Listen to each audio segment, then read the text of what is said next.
My boyfriend started asking to join me in my girls' night in. Every time I tried to say no, he'd be like, "I have to join or you'll have to cancel." It made me and the girls miserable having to sit there with him in the middle.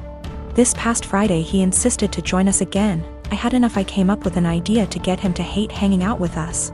Made a plan and told the girls what we were going to do, and they were down for OT.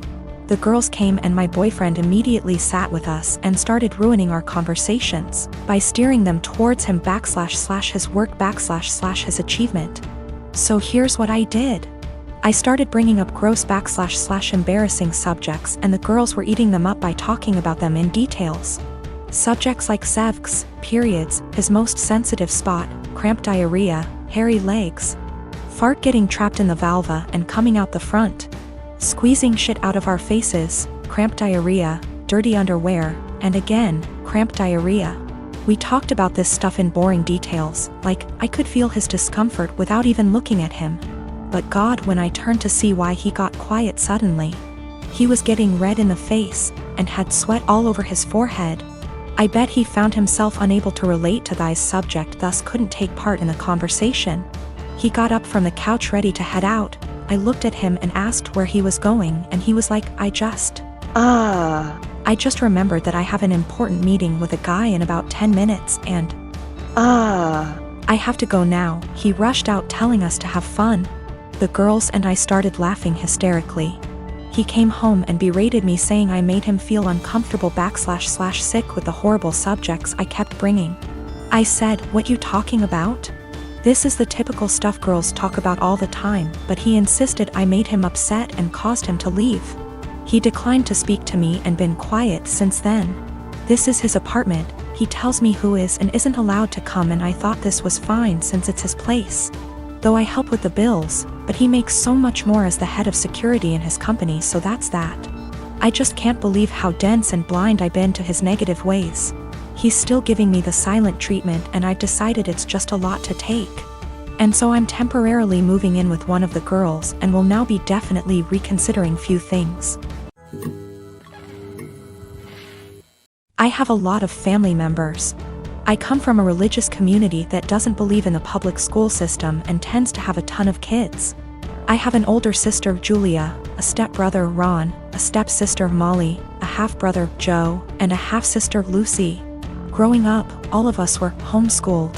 This involved a lot of neglect, lack of textbooks or seasonally appropriate clothes / shoes, unheated house, and sometimes physical abuse. I lived mostly with my mom, but spent weekends with my step-family. Both houses were dysfunctional. My stepmom used to have a severe problem with alcoholism, although she's been better in the last few years. Ron is my best friend and I would be lost without him. We've supported each other through years of hard times. And we discuss a lot how our lives could have been different if we'd been sent to school or generally had a more healthy home life. Obviously, we don't want the same thing for our younger siblings.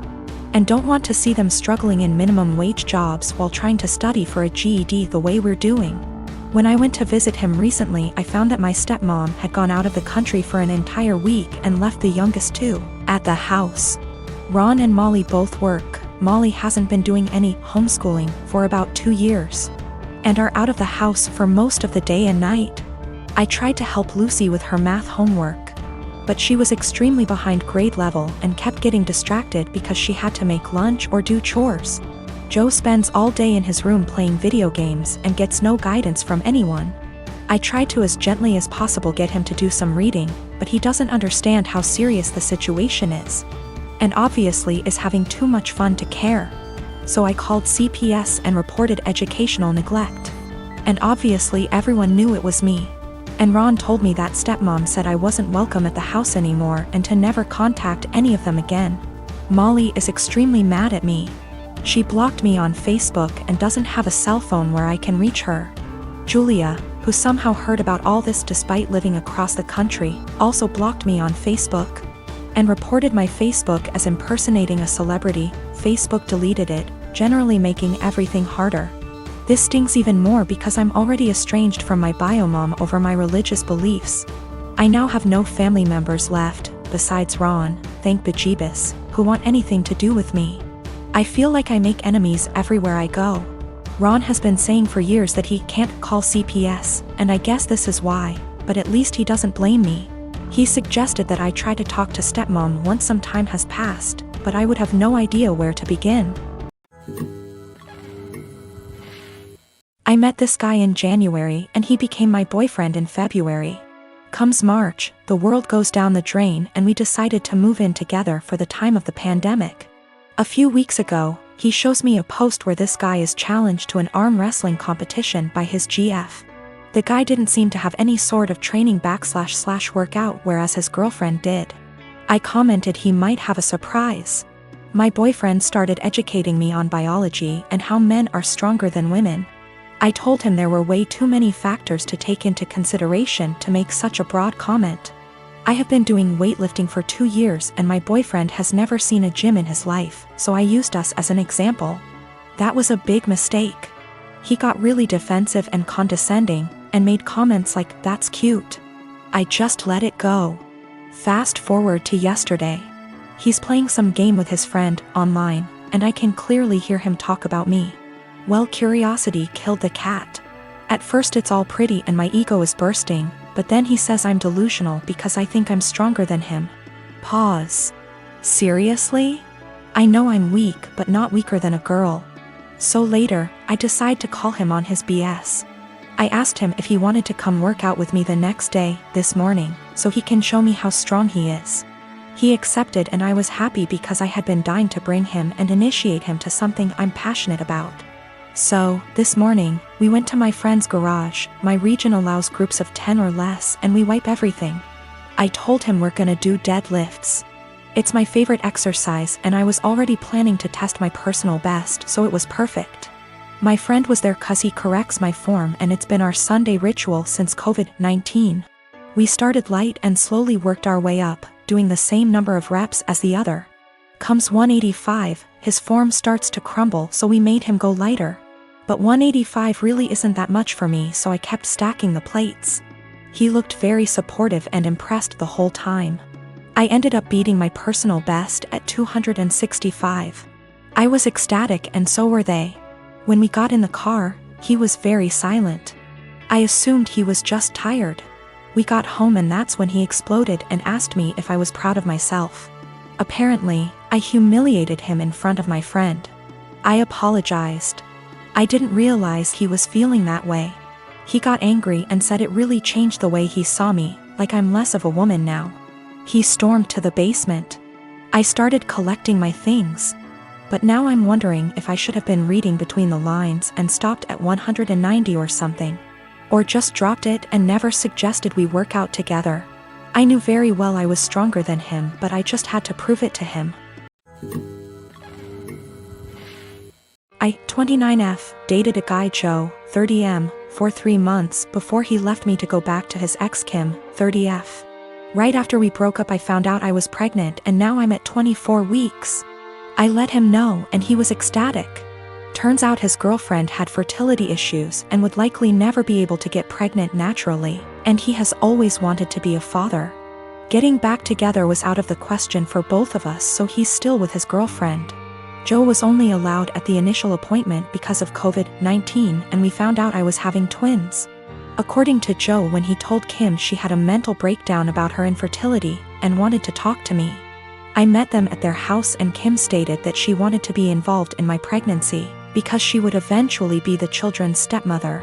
She started telling me that I needed to do a home birth, that I needed to formula feed so that they could have the babies half of the week, that she wanted 1 boy and 1 girl, and that she wanted the kid to call her mama since they would be calling me mommy. I shut her down and said I would make the best choices for my children and my body and left. Kim continued to be overbearing and texting me every day about my eating habits, exercise habits, and ING about how her job wouldn't let her take maternity leave. At the virtual genetics counseling appointment, she attended instead of Joe and took over the whole meeting trying to talk about her family history, which wasn't relevant. When it came time for my 20-week level 2 scan, they allowed me 1 guest and Joe suggested I take Kim instead of him, which I refused to do. Joe did end up coming, and he found out the gender because I wanted to keep it a surprise for me so we could throw a gender reveal party. I put a pregnancy announcement on my social media, and then she put up an announcement saying they were expecting twins, the non-traditional way, and how blessed she was. I was irritated, but I kept my mouth shut. Then she threw a gender reveal party and posted it on social media. I wasn't even invited. She also announced that she's having a baby shower. I commented on her posts and told her to stop treating me like a surrogate, that the kids weren't hers, and that Joe didn't have any claim or custody of the kids until they are born.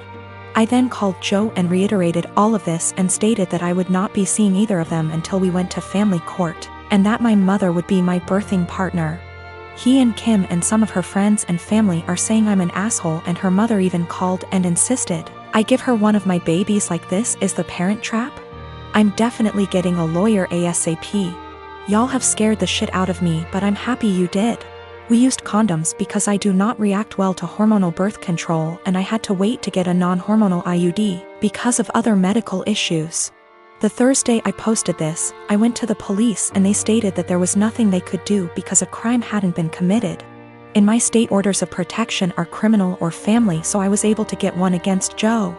On Friday, I did get a lawyer, and they let me know in my state there was nothing I could do as far as custody before the babies are born. So I will be leaving my state soon to ensure that this isn't my baby's home state and I can't be charged with anything. Kim came to my job, damaged my car, and broke a bunch of office windows. I work with kids, so she was arrested for not just the criminal damage and trespassing but also child endangerment, so hopefully that works in my favor. Also, if Joe did it on purpose, I don't think Kim knew, because she was screaming at me about how I stole her life and everything I had was supposed to be hers. I have orders of protection against both Kim and Joe. I left the state anyway, and Joe and Kim started harassing me again because there's no legal jurisdiction when you leave the state. But I have enough evidence that I was able to press charges in my current state as well, and will be pursuing a restraining order here.